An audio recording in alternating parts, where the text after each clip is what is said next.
এই যে এখন সারাদিন ধরে প্রচণ্ড বৃষ্টি হচ্ছে, আর বৃষ্টির মধ্যে ভাবলাম এই নাচে এই গাছটা বসিয়ে দিই। অনেকদিন ধরেই দিদি বলছিল যে ওই যে ফাঁকা জায়গাটা আছে না, এখানটা একটা গাছ বসিয়ে দিয়ে দেখতে খুব সুন্দর লাগবে। তো এখানে গাছ বসাবো ঠিকই, কিন্তু ছাগলের জ্বালায় না কোনো গাছই থাকবে না। গাছটা বসিয়েছে আর তারপরই কিছুক্ষণ পরই খেয়ে নিয়েছে।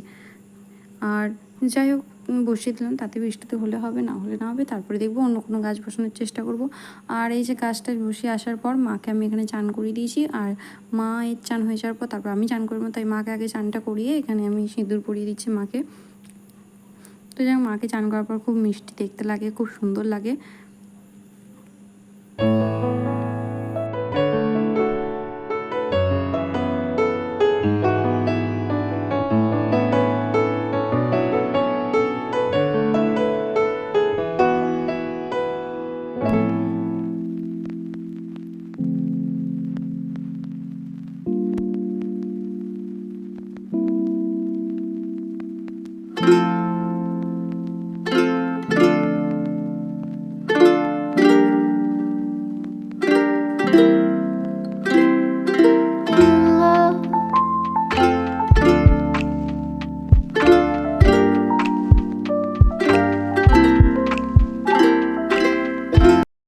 তারপরে এই বৃষ্টির মধ্যে বাবা এনেছিল ইলিশ, তো সেই ইলিশ মাছগুলোকেই আমি ভাজবো। আর এই যে এখানে ভালো করে রেখে দিয়েছি, আর ফ্রিজ থেকে বার করে দিয়েছি, আর এটাকে বেছে তারপর, আর বৃষ্টির মধ্যে ইলিশ পুরো জমে যাবে একদম।